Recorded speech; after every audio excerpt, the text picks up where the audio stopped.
Hello दोस्तों, एक बार फिर स्वागत है आपका हिस्ट्री खबरी पर। और यहाँ हम बात कर रहे हैं इतिहास की। इतिहास में हम प्राचीन भारत को देख रहे थे और प्राचीन भारत में हम वैदिक सभ्यता या वैदिक काल की चर्चा कर रहे थे।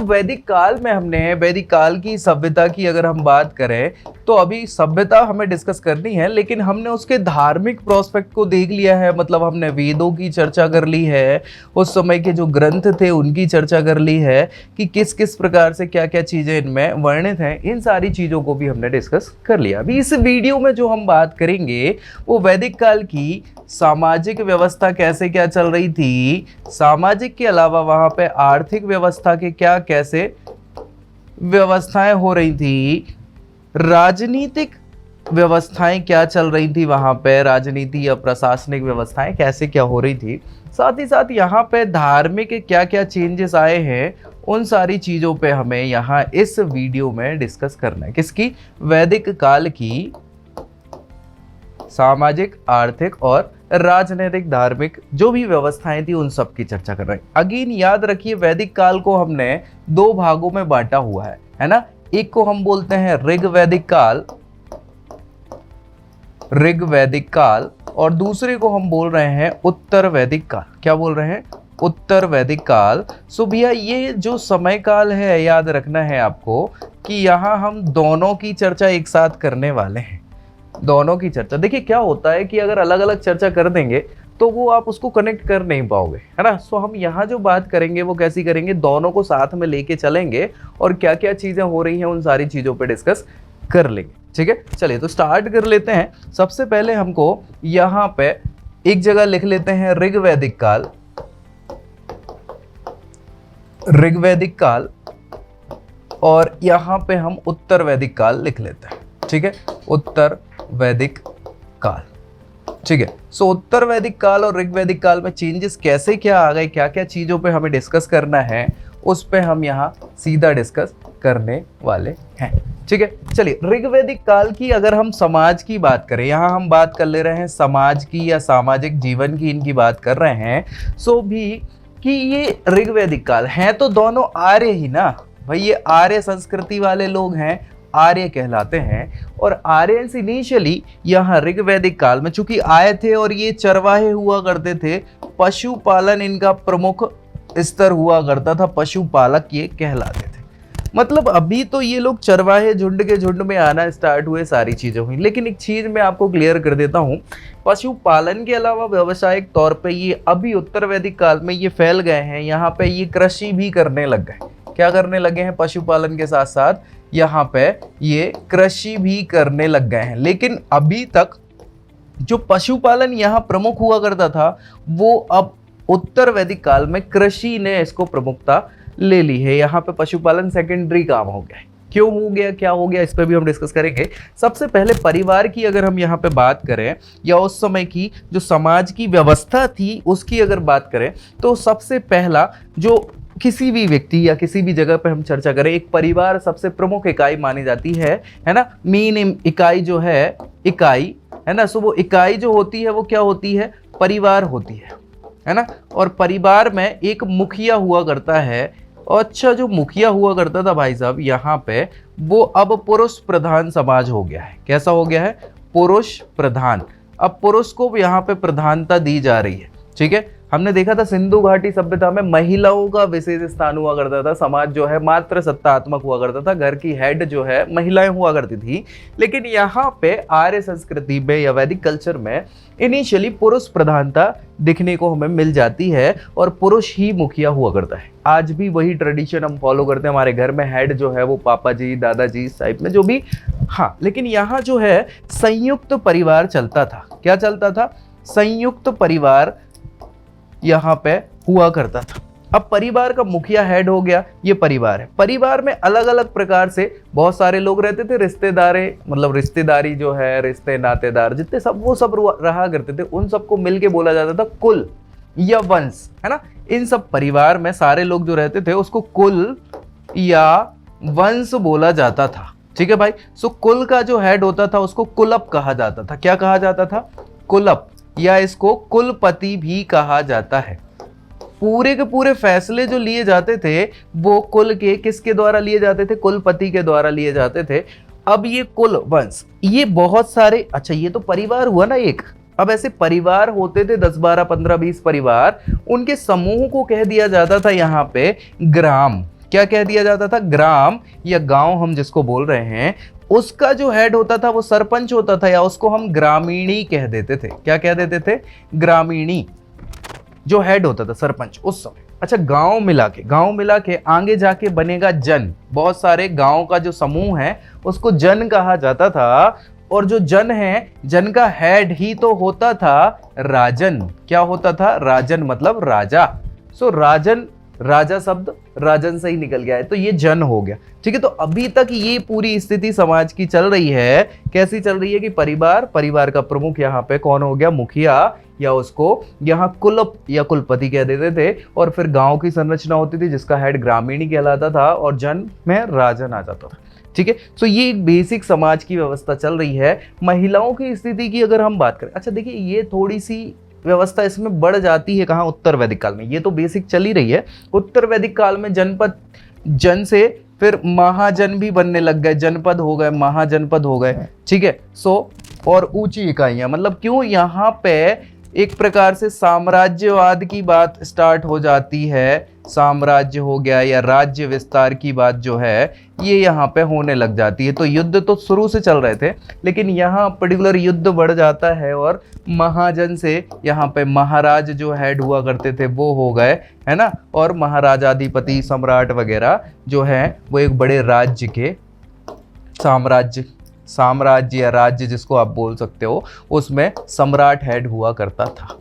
ठीक है, सम्राट हेड हो जाता था। तो राजन के ऊपर महाराजन, महाराजा, और फिर सम्राट। तो ऐसी स्थितियां बढ़ने चालू हो गई थी कहाँ पे? उत्तर वैदिक काल में। यहाँ बेसिक स्ट्रक्चर चल रहा था, यहाँ एडवांस रूप में पहुंच चुके थे, ऊपर तक पहुंच गए थे। ठीक है, सो समाज की ये चीज। महिलाओं की बात करें तो महिलाएं जो हैं यहाँ इस समय ऋग्वैदिक काल में, महिलाओं की तो स्थिति हमने देख ही ली थी कि बहुत अच्छी तो थी नहीं, लेकिन हाँ ऋग्वैदिक काल में हमें बहुत सारी विदुषी महिलाओं के भी नाम मिलते हैं। उनका भी ये मान के चलिए कि थोड़ा बहुत वो होता था, मतलब इस प्रकार से बात कर लें तो भागीदारी रहती थी सारी चीज़ों में। क्यों? होता ये था कि यहाँ पे जैसे हम राजनीतिक व्यवस्था में चर्चा करेंगे कि 4 प्रकार की अलग अलग इनकी वो होती थी इकट्ठी। समाज में हम बात कर सकते हैं समितियां जिसको बोलते हैं वो। ठीक है, सो एक होती थी सभा जिसको कहते हैं सभा, एक होती थी समिति, ठीक है, एक होते थे विदत और एक गण। ये 4 अलग अलग प्रकार की संस्थाएं हुआ करती थी, जो क्या हुआ? ये संस्थाएं कहला रहे हैं, है ना। ये चारों संस्थाएं जो हैं अलग अलग प्रकार के नीति निर्धारण में जरूरी हुआ करती थी। सबके अलग अलग काम हुआ करते थे। क्या होते थे इसको हम डिस्कस करेंगे कहाँ? जब राजनीतिक व्यवस्था की बात करेंगे। लेकिन हाँ, महिलाओं को यहाँ पे पार्टिसिपेशन थोड़ा बहुत हो जाता था सभा समिति में, और महिलाओं को डिस्कशन में बुलाया जाता था, साथ ही साथ उनसे डिस्कस किया जाता था। लेकिन बहुत अच्छी स्थिति नहीं थी क्योंकि पुरुष प्रधानता आ चुकी थी, तो महिलाएं ज़्यादा इन्वॉल्वमेंट उनका कम हो चुका था। उत्तर वैदिक काल में तो खत्म हो जाती है स्थिति, खत्म इन द सेंस कि महिलाओं की स्थिति बहुत ही खराब हो जाती है। ठीक है, सो ये यहाँ पे समाज हो रहा है। अच्छा, समाज प्रमुखता से पशुपालन, इनिशियली ये लोग काम कर रहे थे क्योंकि चरवाहे हुआ कर रहे थे, लेकिन बाद में यहाँ पे जब उन्हें खेती के महत्व के बारे में चर्चा समझ में आई, खेती के महत्व को इन्हें जाना, तो भैया क्या होना चालू हो गया? ये कृषि को प्रमुखता से देने लगे। पहले लड़ाइयाँ जो हो रही थी, लड़ाई तो हो रही है ना, लड़ाई हो रही है, लेकिन वो लड़ाइयाँ होती थी पशुओं के लिए कि भैया यार तुम्हारे जानवर जो हैं, पशु जो हैं वो हमारे खेत को चर गए, हमारा चारा खा लिया, ये कर लिया। उसके चक्कर में लड़ाई होती थी, और लड़ाई झगड़े में जीत स्वरूप मिलता क्या था? वही पशु भी मिलते थे।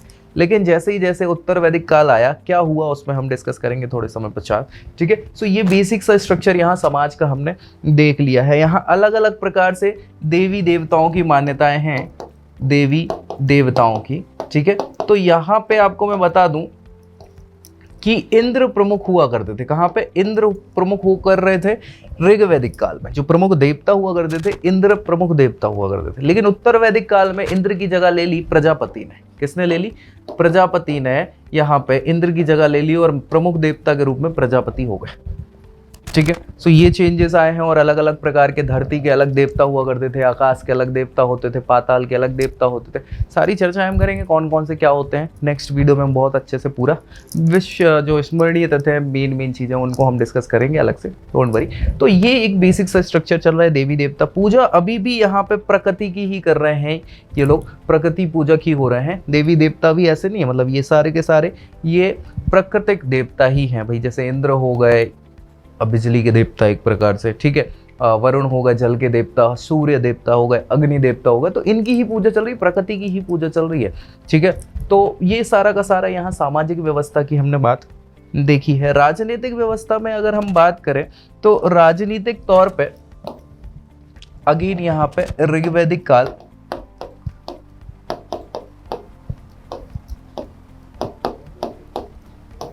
और उत्तर वैदिक काल।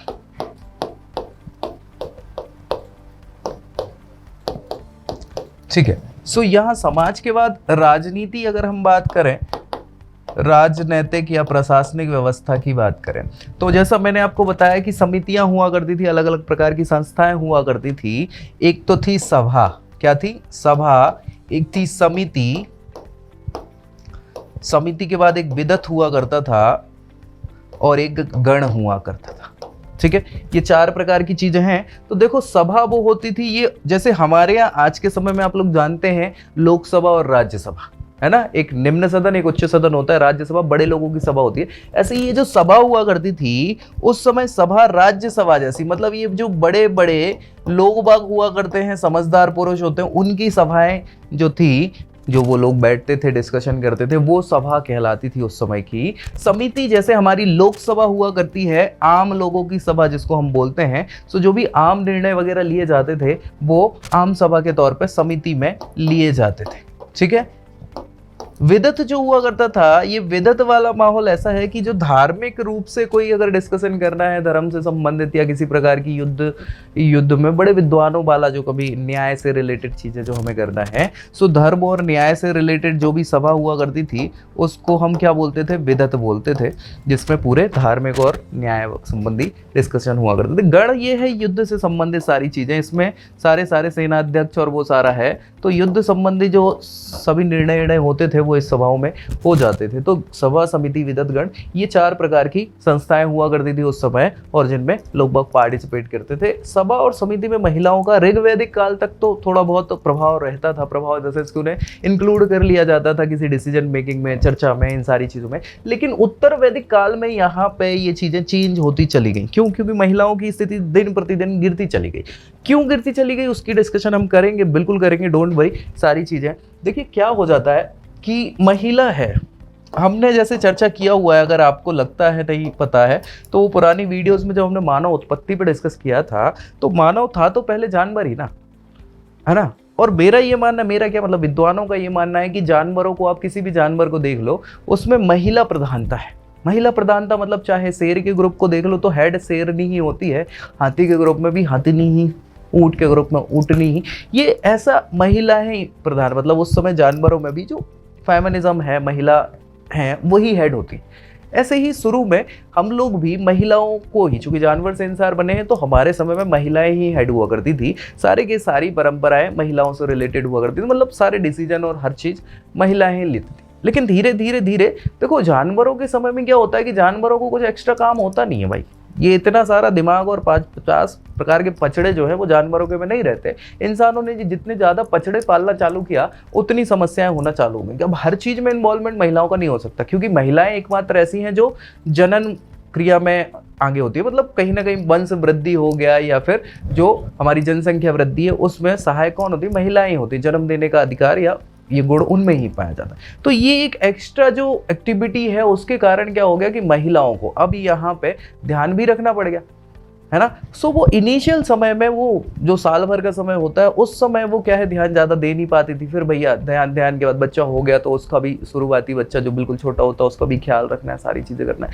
तो ये एक इधर लोड थोड़ा सा ज़्यादा हो गया, जिसके चलते महिलाओं ने ये जो अपना नेतृत्व का गुण है वो किसको सौंप दिया? पुरुषों को दे दिया कि भैया ठीक है हम तो नहीं कर पा रहे, एक काम करो आप ही लोग कर लो थोड़ा सा। लेकिन जैसे ही सत्ता आई पुरुषों के हाथ में, पुरुषों के हाथ में सत्ता आई तो भैया पुरुषों को दिख गया कि ये तो पावर है भाई, और ये पावर अपने पास ही रहनी चाहिए। तो फिर उन्होंने क्या करना चालू कर दिया, यहाँ पे पुरुषों की प्रधानता चालू हो गई। जैसे ही पुरुषों की प्रधानता हुई, अब आप मान के चलिए कि सारे के सारे डिसीजन मेकर कौन है, कौन डिसीजन लेगा, पुरुष लेंगे हर प्रकार से। पुरुष शक्तिशाली, पुरुष सब कुछ, युद्ध में भी पुरुष जाएंगे, सब पुरुष हो गया। तो यहाँ मान्यता है पुत्रियों की जगह पुत्रों को प्राप्त करने की ज्यादा, संतानोत्पत्ति में महिला की जगह पुरुषों की प्रधानता हर जगह से हो गई कि यार हमें क्या चाहिए, लड़का चाहिए, लड़की नहीं चाहिए। क्यों नहीं चाहिए? क्योंकि लड़की क्या काम की, लड़की तो बस केवल घर बार ही देखेगी, बाकी के सारी चीजों को कौन करेगा, लड़के करेंगे। तो यहाँ एक प्राप्ति में पुरुष प्रधानता के चलते लड़कों की प्राप्ति की ज्यादा, पुत्र प्राप्ति की इच्छा स्टार्ट हो गई। और ये पुत्र प्राप्ति की इच्छा ने ही समस्याएं पैदा कर दी, ठीक है। क्योंकि जो व्यक्ति है, व्यक्ति हमेशा से कुछ ना कुछ मांगता ही रहता है। याचक कहलाता है व्यक्ति। क्या कहलाता है? याचक। याचक मतलब याचना करने वाला, मांगने वाला व्यक्ति होता है, ठीक है। पुरुष हो या कोई भी व्यक्ति हो, भगवान हो या कोई बड़ा व्यक्ति, उससे हमेशा मांगता ही रहता है। अब होता कुछ ऐसा है कि भाई साहब उस समय एक देवता हुआ करते थे इनिशियली, अग्नि देवता। कौन? अग्नि देवता। और अग्नि देवता को मध्यस्थ कहा जाता था। मध्यस्थ का मतलब जो है मीडिएटर कहलाते हैं। मीडिएटर मतलब किसके? जो उस समय के व्यक्ति विशेष हैं, या जो प्रजा है या लोग बाग हैं, व्यक्तियों की हम बात कर रहे हैं। व्यक्तियों की जो मनोकामना है उसकी इच्छा पूर्ति कौन करता है? भगवान करता है ना। सो भगवान तक बात कौन पहुंचाएगा? ऐसी जाएगी। मध्यस्थ ये है कौन? अग्नि देवता। अग्नि देवता को खुश करो तो वो भगवान के पास आपकी खबर पहुंचा देंगे और भगवान फिर आपको फल दे देंगे, ठीक है। सो मध्यस्थ की भूमिका में कौन है? अग्नि देवता। इसीलिए हम क्या करना चालू कर दिए? हम अग्नि देवता को खुश करना चालू कर दिए। अब उनको खुश करने के लिए हम क्या करने लग गए? यज्ञ करना चालू कर दिया हमने। हवन करेंगे। क्यों करेंगे? क्योंकि अग्नि देवता को खुश करना है। आप सोचिए कभी इस चीज को कि भाई अग्नि देवता का जब हम यज्ञ हवन करते हैं तो उसमें हम चंदन की लकड़ी का इस्तेमाल करते हैं, घी आदि इत्यादि जो सुगंधित पदार्थ है उनका यूज करते हैं, ठीक है। बाकी अच्छी चीजें ही हम उसमें क्या करते हैं? यज्ञ वेदी में अर्पित करते हैं। कभी खराब चीज करी अर्पित? नहीं करिए ना। सो अच्छी चीजें ही अर्पित करते हैं। क्यों करते हैं? ताकि इंद्र अग्नि देवता खुश हो जाए और वो भगवान के पास जाके कहें कि भैया इसकी जो इच्छा है वो पूरी कर दो, जो अपने वाला व्यक्ति है देख लेना इसको, ठीक है। सो हम क्या कर रहे हैं? व्यक्ति है, याचक है, मांगता है। मांगने के लिए हमने क्या कर दिया? एक मध्यस्थ रख लिया, मीडिएटर। तो भैया अग्नि देवता का ही यहाँ पे यज्ञ प्रचलन, हर प्रकार की व्यवस्थाओं में यज्ञ प्रधान हो गया सारा। और इसीलिए सारे के सारे ये वेद जो है, तीनों वेद, उसमें यज्ञ प्रधानता है। सारी चीजें यज्ञ से रिलेटेड बताई। क्यों? क्योंकि हमारी भगवान याचना पूरी कब करेंगे? जब अग्नि देवता को हम खुश कर देंगे। अग्नि देवता भगवान से हमारी क्या करेंगे? अर्जी लगा देंगे कि भैया देख लेना अपने व्यक्ति है, तो भगवान अपनी मनोकामना पूरी कर देंगे। समझ पा रहे हो? यही होता है ना, हम बोलते हैं ना कि हे भगवान इस बार पास करा देना, हे भगवान जय करवा देना, ऐसा करेंगे, हे भगवान वैसा करेंगे। हम मांगते ही रहते हैं यार, ठीक है। सो वो सारी चीजें यहाँ पे आ चुकी हैं, पूरी सारी चीजें आगे, ठीक है। सो ये आपकी राजनीतिक व्यवस्था में ये संस्थाएं हुआ करती थी और इन संस्थाओं का काम होता था निर्णय लेना। लेकिन इनिशियली ऋग्वैदिक काल में महिलाएं भी इंक्लूड हुआ करती थी, जो कि बाद में उत्तर वैदिक काल में, क्योंकि देखो यार पुरुष प्रधान हो गया और पुरुष प्रधानता, पुत्र प्राप्ति की ज्यादा इच्छा, महिलाओं को बिल्कुल निम्न स्थिति में देखा जाने लग गया। महिलाओं को अब क्या कर दिया? अब संपत्ति बना दी पुरुष की। महिला अब संपत्ति हो गई है पुरुष की। शादी से पहले तक पिताजी की, शादी के बाद पति की, और पति एक्सपायर हो गए तो बच्चे की। अब उसको सारे रूल्स एंड रेगुलेशन किसके फॉलो करना है? पिताजी के या पति के या अपने बेटे के, और अपने मन से कुछ नहीं कर सकती। तो पत्नी मतलब या एक प्रकार से महिला जो है वो संपत्ति हो गई। उसके कोई अधिकार थोड़ी होते हैं। करेंसी है आपके पास, कोई नोट है, उस नोट का कोई अधिकार है क्या? कोई अधिकार नहीं है। जिसके पास है उसका अधिकार है ना। सो वही चीज महिलाओं के साथ हो गया। अब चलेगी किसकी? जिसके पास वो पैसा है या जो संपत्ति है उसकी चलेगी। तो महिलाओं की कोई खत्म। तो महिलाओं की स्थिति दिन प्रतिदिन यहाँ से खराब होना जब स्टार्ट हुई है तो फिर तो भंवर खराब होती ही चली गई। आज की स्थिति में भी सुधरी नहीं। हाँ, लेकिन कुछ अच्छाइयाँ यहाँ अगर हम महिलाओं से संबंधित देखें तो सती प्रथा के कोई साक्ष्य हमें उस समय तक ऋग्वैदिक काल में नहीं मिलते हैं। सती प्रथा के कोई साक्ष्य हमें ऋग्वैदिक काल में नहीं मिलते। उत्तर वैदिक काल में थोड़ी सी चीजें स्टार्ट हो जाती हैं। ऐसा सुनने में आया है कि सती प्रथा के साक्ष्य मिल जाते हैं। सती प्रथा के अलावा बाल विवाह भी नहीं हुआ करता था तब। बाल विवाह, ठीक है, बाल विवाह नहीं हुआ करता था, उसके साक्ष्य भी नहीं मिले हैं ऋग्वैदिक काल में। क्यों नहीं मिले, क्या हुआ, ये सारी चीजों को हम विवाह भी पढ़ेंगे। अभी विवाहों की चर्चा करेंगे कि कितने प्रकार के विवाह हुआ करते थे, सारी चीज। बाल विवाह भी नहीं हुआ है। इसके अलावा बहुपत्नी विवाह की अगर हम बात करें तो जो राजे महाराजे युवराज टाइप के लोग हैं, मतलब क्षत्रिय परिवार के लोग, उनको बिल्कुल अधिकार था बहुपत्नी विवाह, मतलब ज्यादा विवाह करने के। बाकी जो नॉर्मल जनता थी ना, एक विवाह में खुश हो जाती थी, क्योंकि खर्चा पानी भी तो उठाना पड़ता है। मतलब जितनी महिलाएं होंगी उनका खर्चा ज्यादा, वो खर्चा करने की हिम्मत हो तो कर लो ज्यादा ब्याह, कोई समस्या नहीं है ना। वही सारी चीजें हैं। सो बहुपत्नी विवाह की भी थी मान्यताएं कुछ, लेकिन वो ऐसी कंटिन्यूसली नहीं थी, मतलब बड़े लोग ही कर लेते थे, बाकी तो सब ठीक था। तो महिलाओं की स्थिति बढ़िया थी यहाँ पे, यहाँ से बिगड़ना बहुत ज़्यादा चालू हो गई, ठीक है। और बहुत अच्छी कब थी, सिंधु घाटी में थी, यहाँ तो थी नहीं, ठीक है। चलिए, सो ये हमने राजनीति देख ली, यहाँ पे किस प्रकार से सारी राजनीति चल रही, लड़ाई झगड़े होना। हमने बताया कि इनिशियली पशुपालक समाज में पशुओं के लिए होता था, लेकिन उत्तर वैदिक काल में जो भूमि है, भूमि के अलावा चारागाह है, उनके लिए लड़ाइयाँ जब चालू हुई हैं तो उसके कारण समस्याएं पैदा होना चालू हो गई। और यही लड़ाई धीरे धीरे साम्राज्य विस्तार में स्टार्ट हो गई। फिर राजा महाराजा सम्राट, और पूरा का पूरा ये मान के चलिए आप कि अब साम्राज्यवादी सोच स्टार्ट होगी, नए नए साम्राज्यों का उदय होगा, नए नए जनपद महाजनपद का उदय होगा। ये हम 600 BC के आसपास चर्चा करेंगे, मतलब इस टॉपिक के बाद चर्चाएं करेंगे, डोंट वरी, सारी चीज़ें तो तभी हो गई ये। लेकिन ये आपको समझ आ गई ना चीज़ें कि ये धीरे धीरे ग्रामीण अर्थव्यवस्था से अब नगरों की तरफ या राज्यवाद पे, राजतंत्र पे इनका उदय होना धीरे धीरे ही चालू हो रहा है, ठीक है। कोई दिक्कत परेशानी। चलिए, इसके बाद राजनीतिक के बाद अगर हम आर्थिक व्यवस्था की बात करें इनकी, सो भाई आर्थिक व्यवस्था में ऋग्वैदिक काल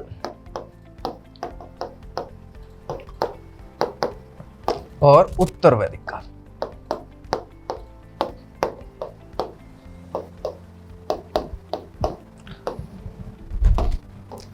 आर्थिक व्यवस्था की हम बात कर रहे हैं, अर्थ से रिलेटेड, मतलब वाणिज्य, कला, व्यापार, इन सारी चीजों की। तो भैया ऋग्वैदिक काल में ये पशुपालक समाज हुआ करता था, पशुपालक, ठीक है। पशुपालक समाज में कोई ज्यादा जलतोजहत वाली समस्या थी नहीं, पशुओं को आदान प्रदान हो जाता था सारी। देखो वाटर सिस्टम ही चल रहा है, वस्तु विनिमय प्रणाली ही चल रही है। कुछ कुछ चीजें जो हुआ करती थी, सोना होना इत्यादि, उनसे अपना क्या हो जाता था, बस आप विनिमय कर लेते थे। लेकिन इनिशियली यहाँ पे ऐसी कोई उन्नत कला विकास नहीं हुआ है कि बहुत ही तेजी से व्यापार स्टार्ट हो गया, क्योंकि कृषि पे फोकस नहीं चल रहा है। हमारा मैक्सिमम काम क्या होता था कि भैया आपने सोमरस निकाल लिया तो सोमरस का सेवन कर लिया, बाकी आपके पास पशु हैं, गाय, ऐसे आपने क्या कर दिया कि भैया दूध, दही, मक्खन, पनीर, ये सारी चीज़ें चल रही हैं बाकायदा। तो खाने पीने की कोई समस्या थी नहीं। आदमी को समस्या वही होती है ना, पापी पेट। अब जब पेट भरा है तो कोई समस्या नहीं, ठीक है। और बाकी पशुओं की समस्या होती थी तो चारागाहों के लिए लड़ाई कर लेते थे, सारी चीज़ें हैं वो चल रही हैं। चोरी चकारी चलती थी, कैसी कैसी चोरी होती थी, पशुओं की चोरी कर लेते थे कि इधर से उनका पशु चुरा लिया, उधर से उनका पशु चुरा लिया। ये उत्तर वैदिक काल में जब से खेती थोड़ा सा यहाँ पे या कृषि को इनने महत्ता देना चालू करा, तो कृषि के कारण ही व्यापार में भी यहाँ स्टार्टिंग हो जाती है। एक्सेसिव अमाउंट जो कृषि का बच जाता था उसको एक से दूसरी जगह हमने देना चालू कर दिया। लेकिन वो वस्तु विनिमय प्रणाली है, कोई सिक्के इक्के का प्रचलन ज़्यादा ऐसा चलता नहीं था। हाँ, अगर धातुओं की बात करें तो भैया लोहा यहाँ पे बोला जाता है लोहा की आ गई थी। लोहा यहाँ मतलब बीच की बात चल रही, क्योंकि ये तो 1500 से 1000 BC के आसपास की हम बात कर रहे हैं ईसा पूर्व की, और ये 1000 से 600 BC की हम बात कर रहे हैं ईसा पूर्व की। तो भैया यहाँ कहीं कुछ लोग मानते हैं 1200 में और कुछ 1100 में, ठीक है। और कुछ मानते हैं कि उत्तर वैदिक काल में लोहे की खोज हुई है। लेकिन ऐसा होता नहीं है, क्यों? क्योंकि दसराज युद्ध जो है वो 1100 BC के आसपास हुआ था, 7वें मंडल में, जिसका हमने वर्णन किया था।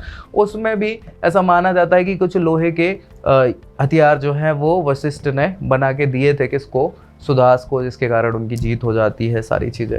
तो लोहे की खोज हो चुकी थी, और लोहे जैसी खोज हुआ तो अब इनने विस्तार करना भी चालू किया, कृषि कार्य बहुत तेजी से स्टार्ट हो जाता है, सारी चीज़ें। तो यहाँ आर्थिक रूप से ये संपन्नता आना चालू हो जाती, जंगलों को कटाव करके आपको बड़ी भारी मात्रा में खेती वाली ज़मीन आपने बनाना चालू कर दी, कृषि कार्य होना स्टार्ट हो जाता है, ठीक है। कोई दिक्कत परेशानी कहीं भी यहाँ पे? तो आर्थिक व्यवस्थाएं यही चल रही हैं। उस समय के बहुत सारे बर्तन भांडे, मृत भांड हमें मिले हैं, बर्तन संबंधित चीज़ें, ठीक है। आर्थिक के बाद हमें जो बात करनी है यहाँ पे कौन सी हो गई? सामाजिक, आर्थिक, राजनीतिक। धार्मिक बातों की अगर हम बात करें यहाँ पे, सो धार्मिक तौर पे हमने बात करी हुई है कि यहाँ एक तो प्रकृति पूजक हुआ करते थे, ये संभवतः डायरेक्टली प्रकृति को ही मान रहे थे, प्राकृतिक रूप से देवी देवता हुआ कर रहे थे, ठीक है। और अलग अलग प्रकार के देवी देवताओं की मान्यताएं थी। उत्तर वैदिक काल में भी अभी भी वही चल रहा है, प्राकृतिक रूप से देवी देवताओं का यहाँ पे क्या हो रहा है, आप पूजन कर रहे हो, सारी चीज़ें कर रहे हो, मान रहे हो, लेकिन यहाँ पे ऐसा नहीं है कि हिंदू धर्म ही चल रहा हो। याद रखना, हिंदू धर्म नाम का शब्द अभी तक तो नहीं आया है इतिहास में,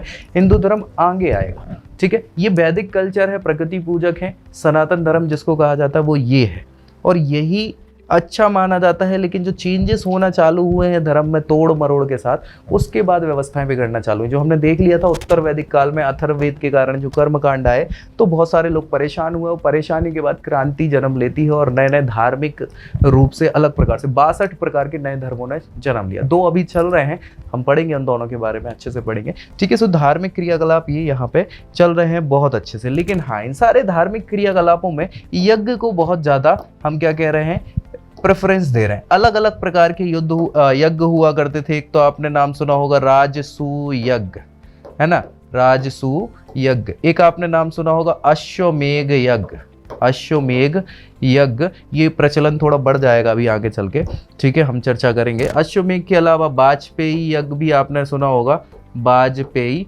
यज्ञ। ठीक है, सो वाजपेयी यज्ञ हो गया। और भी अलग अलग प्रकार के यज्ञ। ऐसा कहा जाता है कि नॉर्मल जनता को कम से कम 3 यज्ञ कराने की ज़रूरत हुआ करती थी, तो आपको कराना ही है। अब 3 यज्ञ जो आप कराओगे तो उसमें होता क्या था कि जो ब्राह्मण विद्वान वगैरह जो आते थे, तो किसी में एक विद्वान, मतलब बहुत ही कम थे जिसमें एक विद्वान से काम चल रहा हो ब्राह्मण व्यक्ति से। एटलीस्ट 3, 5, 7, 11 इस टाइप के ब्राह्मणों को आपको बुलाना है। अब ब्राह्मण तो सब बराबर देवता के बराबर ही हैं, और सबको छोटा बड़ा थोड़ी आंकोगे, सबको बराबर आंकोगे। तो जो दान दक्षिणा करोगे वो उतनी सबको बराबर करनी पड़ेगी हर प्रकार से। तो व्यक्ति विशेष जो है, मतलब क्षत्रिय वाले तो ठीक थे, लेकिन जो वैश्य कुल वाले लोग हुआ करते थे, वैश्य वर्ण वाले लोग हुआ करते थे, उसमें अमीरी गरीबी, मतलब ऐसा नहीं कि सब बहुत ही धनान्य से संपन्न हो, कम भी हुआ करते थे। जो गरीब लोग होते थे उनके लिए एक टेंशन का विषय हो गया कि यार अब एटलीस्ट ये तो करना ही है, और ये करना है, पैसे हैं नहीं, कैसे क्या करें।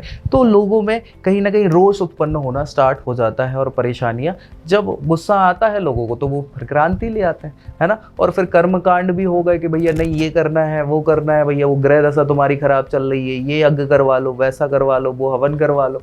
तो ब्राह्मणवाद जो जितना ज़्यादा उसने लोगों को दबोचना चालू किया, लोग उतने ही दूर हटना चालू हो गए। देखिए, किसी भी चीज़ को आप ज़बरदस्ती थोपोगे तो लोग ऑब्वियस सी बात है उससे हटेंगे, और यही चीज़ हुई। और इसी के कारण फिर नए धर्मों ने यहाँ 600 BC के आसपास अलग अलग नए धर्मों की उत्पत्ति होना चालू हो जाएगी। ठीक है, चलिए, सो यहाँ हमने आर्थिक, धार्मिक, सारी प्रकार की राजनीतिक, सामाजिक चर्चा कर ली, और हमने महिलाओं की भी बहुत अच्छे से चर्चा कर ली है। इन सारी चीज़ों के बाद अब हम नेक्स्ट वीडियो में देखेंगे, क्या देखेंगे, हम देखेंगे कुछ विशेष स्मरणीय तथ्य। जैसे हमने बात अभी संस्कारों की नहीं करी धार्मिक तौर पे कि 16 प्रकार के संस्कार हुआ करते थे, क्या उनका महत्व था। विवाह भी 8 प्रकार के होते थे, 4 अच्छे विवाह होते थे, 4 खराब विवाह होते थे। ठीक है, और अलग अलग कौन कौन से देवताओं का वर्णन हुआ है ऋग्वेद में, या फिर कौन कौन सी नदियाँ पाई गई, सारी चीज़ों को हम डिस्कस विशिष्ट स्मरणीय तथ्य के अंदर करेंगे नेक्स्ट वीडियो में। फिर उसके बाद हम चर्चा ये करेंगे कि ये खत्म हो गया वैदिक काल, अब क्या होगा। जैसे मैं बता तो चुका हूँ कि नए नए धर्म आना चालू होंगे, 600 BC के आसपास माहौल बिल्कुल चेंज हो जाएगा। तो दूसरा उसको क्या बोलते हैं, नगरीय सभ्यता बोली जाती है, दूसरी नगरीय सभ्यता 600 BC के आसपास कुछ नया नया होने वाला है। ठीक है, सो नेक्स्ट वीडियो में पहले हम स्मरणीय तथ्यों की चर्चा करेंगे, और फिर उसके बाद आगे जाएंगे 600 BC के आसपास महाजनपदों का उदय हो जाएगा, अलग अलग प्रकार के महाजनपद आ जाएंगे, उसी में हम धर्मों पे भी डिस्कस करेंगे, सारी चीज़ें डिस्कस करेंगे। तो मिलते हैं नेक्स्ट वीडियो में, तब तक के लिए जय हिंद।